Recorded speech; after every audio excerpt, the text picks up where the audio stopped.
article, wala po yung pangalan ni Bacale Nene, independent candidate para kongresista laban kay Martin Romualdez. Siya raw po ay disqualified at nalaman lang niya ito kahapon at hindi po siya officially notified ng COMELEC. Bastusan na po ang ginagawa pati ng COMELEC. Hindi binigyan ng notice yung tao na meron palang oposisyon doon sa kanyang pag-transfer ng kanyang distrito. Eto ha mga Mars, nako grabe. Eto, panoorin nyo to, nakakagigil siya. Panoorin nyo to ng buo kasi lahat ng mga sinabi ni Attorney Vic Rodriguez, nakakagigil yung mga ginagawa talaga ni Romualdez, no? Ay, syempre, sila talaga yung gumagawa ng hakbang. No, nakakagigil dahil ngayon pa lang nalaman ni Nene Bacale na wala ang pangalan niya sa listahan ng balota na siyang katunggali ni Martin Romualdez. Grabe na yung pang-aabuso nila. Abusado talaga to sila, no? Pati COMELEC, kontrolado na rin nila, 'di ba? Takot pala itong COMELEC na ito. At eto din si Martin Romualdez, takot din ito na may katunggali siya.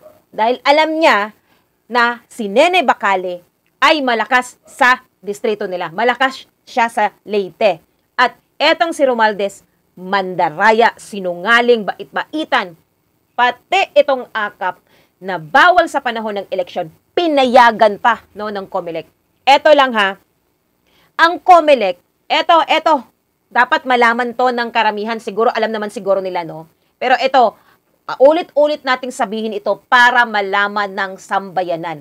Ang COMELEC ay may responsibilidad na ipaalam no, ng maaga sa mga kandidato ang anumang problema o pagbabago sa kanilang status bilang bahagi ito ng proseso ng halalan, di ba?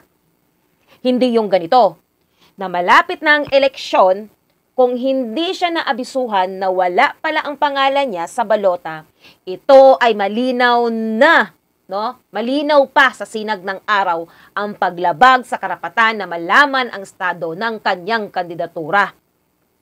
Diba may due process? Nangangahulugan na ang bawat kandidato, to para malaman to ha, ni Martin Romualdez ng COMELEC. Alam nila yan.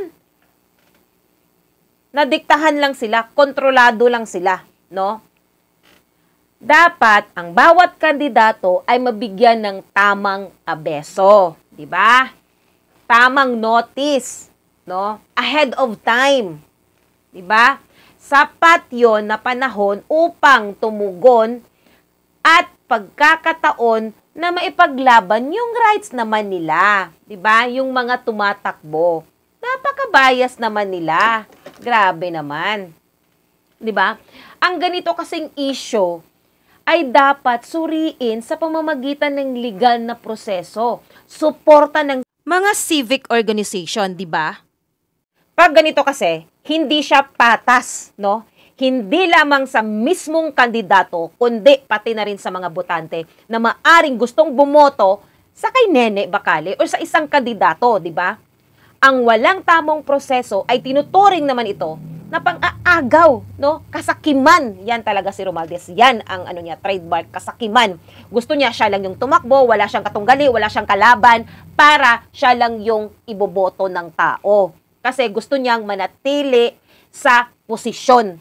Gusto niya siya ang maghari-harian dyan sa lugar nila, dyan sa Leyte na yan. Gusto niyang siya lang yung tumakbo. Wala siyang kaagaw, wala siyang kalaban para sigurado na siya ang mananalo.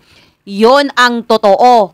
Pang-aagaw sa karapatan ng mga botante na makapili ng tama at malaya. Okay, panoorin natin ito. High blood tayo dito. Panoorin at pakinggan natin si Attorney Rodriguez.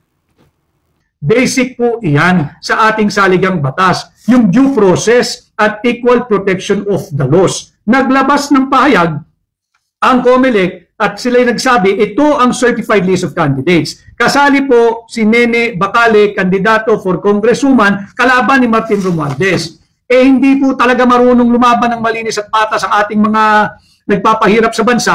Tinanggal po nila si Nene Bacale bilang opisyal na kandidato ayon sa COMELEC. Ito po ay violation ng kanyang right to due process and equal protection of the laws. I had a brief talk with her lawyer. I told him, Nene Bacale is in good hands legally. Just pursue all the available legal remedy, kinakailangan maisama si Bacale, Nene diyan sa balota sapagkat karapatan po hindi na ni Nene yung ating right of suffrage ng bawat Pilipino na pumili kung sino yung gusto nilang iboto. Bakit ba hindi kayo marunong lumaban ng patas? Lahat ng pandaraya ay ginagawa ninyo, hindi pa man nagsisimula ang kampanya. Bakit itong COMELEC patuloy din pinapaboran ang baluktot na administrasyon ni Bongbong Marcos at yung mga kandidato nila? Patunay.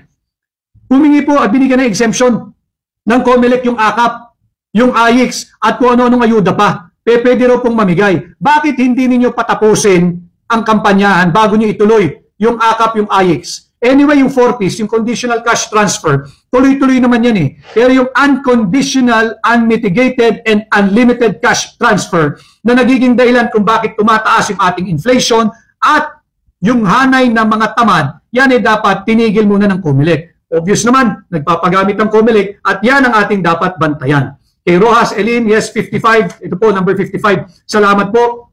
At kay Diamond, Lea, Catalina, Pucha, Garcia, at Tambaloslos. Tama ho, masamang tandem yung Tambaloslos at yung COMELEC. Dapat po kayong mag-ingay dyan sa 1st Legislative District ng Leyte. Ayaw ng may kalaban ng taong ito, kaya tinanggal nila si Bacale, Nene. Ganito na po kasama, ganito na po kababoy at patuloy na paglapastangan sa ating saligang batas. Basta-basta na lang tatanggalin ang isang kandidato na tinanggap naman po ng maayos ng komisyon ang kanyang certificate of candidacy. Ito po yung kopya, may receiving copy pa ng Nene Bacale. At hindi po siya binigyan ng notice na mayroong reklamo o mayroong problema ang kanyang paglipat. Bigla na lang po siyang tinanggap after maglabas ng certified list of candidates kasama si Nene Bacale. Kailangan malaman po ito, hindi lamang ng mga taga-Leyte, hindi lamang ng mga taga-Tacloban, kung hindi ng buong Pilipinas.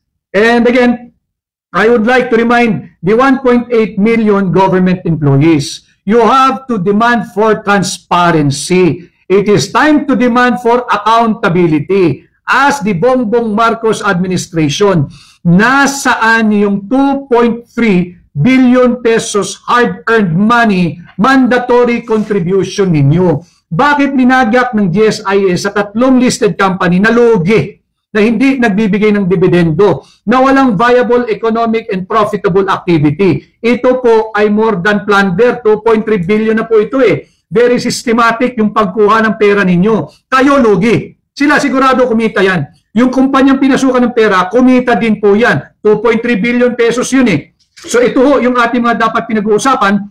At na 55 minutes na po tayo. Kaya nasabihan na mapuputol na tayo. So samahan po ninyo ako sa muli po nating pag-live. Welcome po yung inyong mga tanong. Tuloy-tuloy po tayo. Andyan po yung link ng aking interview kay Binibining Karen Davila. Sana ho'y panoorin ninyo, i-share ninyo, ibahagi ninyo. And again, I'd like to thank Binibining Karen Davila for inviting me at ako'y nabigyan ng oportunidad na magpasukat at magpasuri hindi lamang sa kanya, kundi sa inyo, sambayan ng Pilipino. Muli ho, ako po si Atty. Vic Rodriguez. Ngayon 2025 tayo po'y magkaisa.